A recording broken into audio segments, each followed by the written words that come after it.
would like to ask Rossa Ó Muireartaigh to come on the stage and begin his talk on thoughts on impure experiences, unity, fragmentation, and Nishida's Junsuitaiken. Please. Okay, thank you very much. Okay, thank you, Hans-Peter. Okay, so we're almost there. Last talk of the evening. Okay. Right. So what I'm talking about today, I'm going to focus on the concept of pure experience. Okay. Junsuitaiken. This is the concept that first appeared in Nishida's first book, Zen no Kenkyu. It's the concept that launched the Kyoto school as we know it. It's also a concept that had problems, okay, which even Nishida would have recognized, okay. And I want to look at what the concept of pure experience leaves out and how it can be put back in, that which the concept leaves out, okay. And to think this through, I'm going to use the concept from Lin-Chi. Lin-Chi or Lin-Chi was an ancient Tang dynasty Zen master. Okay, Lin-Chi. The Lin-Chi Zen comes from Lin-Chi. Okay, so sorry if you all know this already. I don't know how to pitch this. Okay, excuse me if I'm too simple. Okay, simplistic. Okay, I'm going to use his concept of the person of no rank and I'm going to use the Japanese philosopher Izutsu Yoshihiko. He was not a Kyoto school philosopher, but he did write a book called Towards a Zen Philosophy. Okay, in the 1970s, and reading that has helped me understand the import of what Lin-Chi had to say. Okay, and I'm going to use Lin-Chi or Lin-Chi to perform a critique of pure experience. Okay.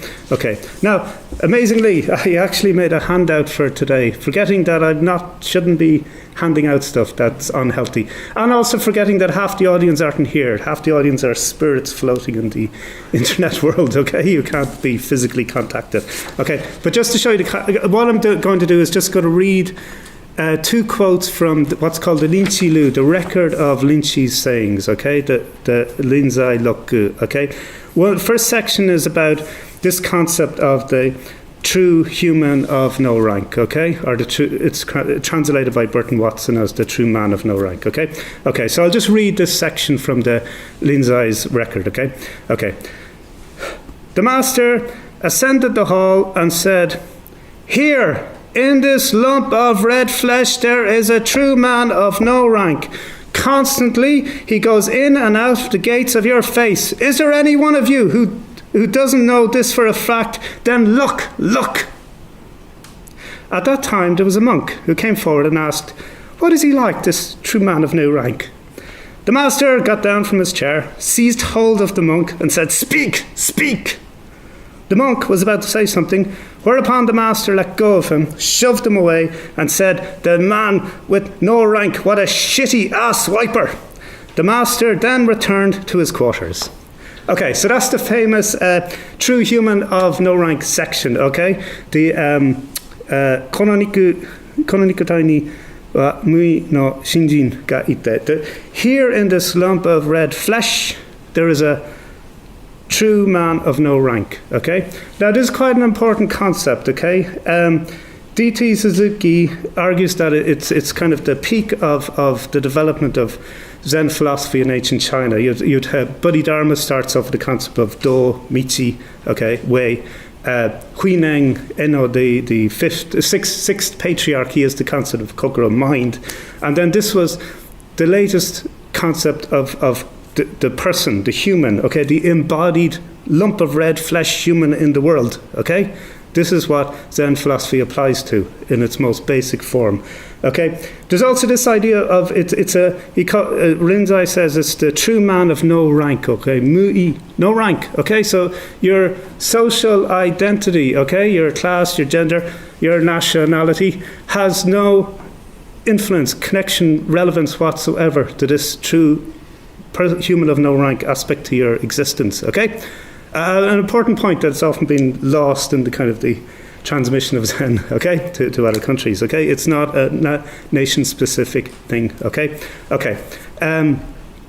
Also, another aspect of it, it's this true person of no rank is right here, right now, with you, in you, is you. Okay, so that's also this Zen cosmology of the eternal here and now. Okay, it's not up there with God. It's not before you're born. It's not in the spirit world, ghost world. It's here now, physically. Okay. Okay, and there's this idea that it is you. It's you seeing you, even if you don't see yourself seeing you. You are seeing you. Okay, okay. There's this. It's this. Buddhism often has this kind of two minds theory. The everyday mind that's a bit delusional, but also there's always this other mind that knows. Okay, and it's not God's mind or her Buddhi's it's your mind as well. Okay, okay. And I would argue, and I think a lot of Zen people have backed me up, it's not hard to know this true person of rank. I think we've all experienced inklings of this. Maybe when you were 5 years old and wondering who made me, or something like that. We've all occasionally, for 2 seconds maybe, realised, whoa, Okay, so I know we heard Tanaka Loshi today talk about it takes years to attain a certain clarity. Okay, but I think we all have little shadowed inklings of what this true human of no rank is. Okay, so that's the true human of no rank. Okay, the next my handouts here. God, okay, sorry. Right, thank you. Okay, the next the next quote is this 4 types of classifications, 4 processes, the Shiryoken. Okay, and this is it's a less violent quote. Okay, thankfully. Okay, the master gave that's it. The master gave an evening lecture, instructing the groups as follows: at times, one takes away the person, but does not take away the environment. At times, one takes away the environment, but does not take away the person. At times, one takes away both the person and the environment. At times, one takes away neither the person nor the environment. Okay. Now, here's where. And one important point that D.T. Suzuki makes in his Linzai Shiso no Kiso. Don't confuse person here with true person of no rank. Okay, they're 2 different persons. Okay, this is just person. Okay. Now here's where Izutsu has helped me. He says that this person is subject. Okay, and the environment is object. Okay, that makes sense. What else would you be talking about? Okay, you might as well label it as subject object. Okay, so you've 4 conditions, 4 states, 4 processes. So let's call them 4 conditions. Okay. Subject alone, object alone, both subject and object, no subject or object, subject and object taken away, okay? Nothing, nilch, yet, okay? Okay, now, according to Izutsu, okay, importantly, these 4 conditions, these 4 states are not stages in a progress, okay? It's not as if you start off with a subject and then you realize an object and then you eventually reach the last stage, which is no, these are just equal conditions that you just come in and out of. Okay. And similarly, at the same point again is they're not hierarchical. Okay, no SO is not better than SO. Okay, sorry, subject object. I'm using letters. Okay, SO. Okay, they're equal. Okay. There's no valorization of any of these conditions. Okay, they're just what happens. Okay. Now, there's an important question. Where is this happening? Okay, we could say it's happening in your thinking, in your mind, but that's probably confusing, not going far enough. Izutsu had, in his book, he developed this concept called the field. Okay, he wrote the book in English, and when it was translated into Japanese, it was actually given a katakana term, fieldo. Okay, so it's Izutsu's word, concept, term. Okay, and he describes elsewhere his idea of the field is it's similar to. This morning, somebody was, sorry if I can't remember, somebody was talking about the codependent arising, the prititya samutpada, okay, the engi, where instead of seeing a world of substantia, he calls it, where there's you looking out at specific objects that have their own substance, it's a world where everything, including you, is in relation, okay, a relatio, okay, all rising at the same time, okay. Now, that's the field, and Izutsu links the 4 categories, uses the field to link the 4 conditions, 4 categories, to the true person of no rank. Okay, so that's why I've used those 2 quotes, because the true person of no rank and the 4 types of classifications are linked by Izutsu, okay, with this concept of the field. Okay, I'll quote Izutsu. For Lin-Chi, the man is the field. Man, in his view, is a personal human actualization of the field, and in fact there is absolutely no other type of actualization of the field. As a total actualization of the field, the true man embodies the dynamics of the field. Okay? Okay. Now, so Izutsu is great, and he's helped me a lot with interpreting this. But I think here he makes a mistake. Okay? Okay, here's where I got controversial. He links the last stage, the last condition that I mentioned, okay? Take away person and the environment, SO minus, okay? He links that to what he calls the oriental nothingness, okay? The mu, okay?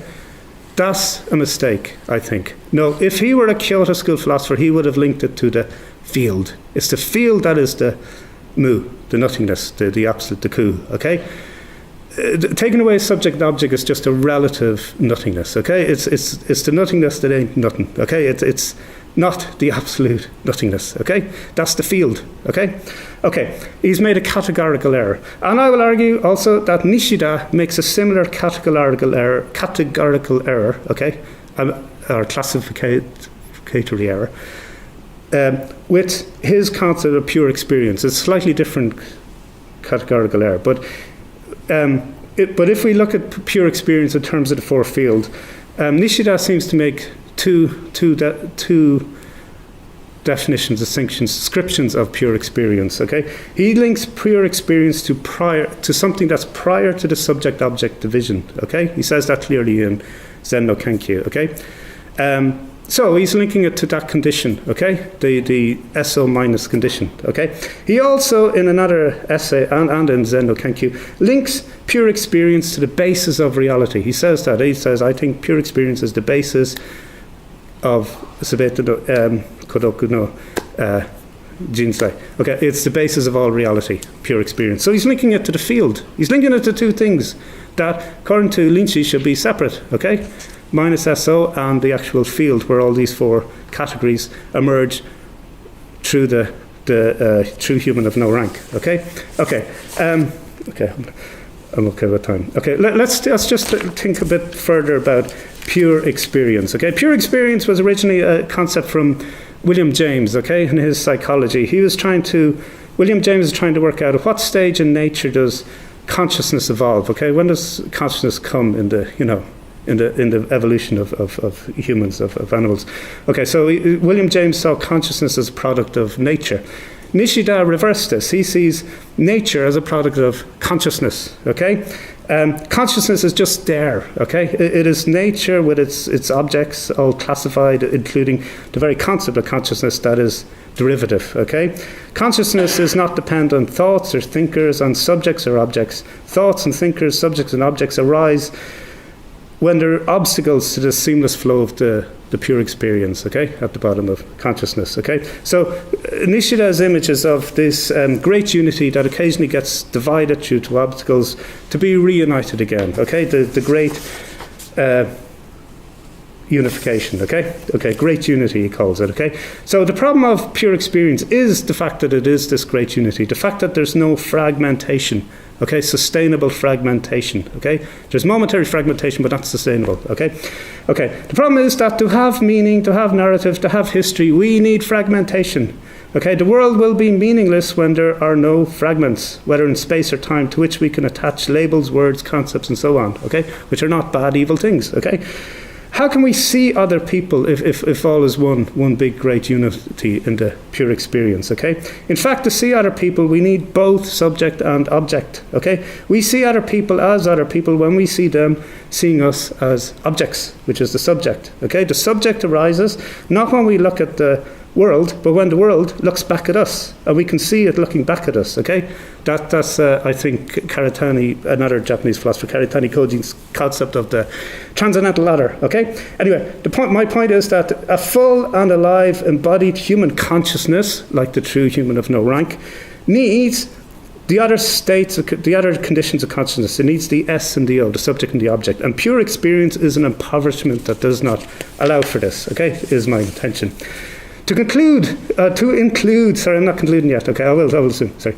To include this here and now and this meaning and other people, this history, okay? So we need to have a certain model, a cosmology that is the here and now of this true human of no rank, but is also you, other people as well, which are true humans of no rank, and the world of objects and nature and all this.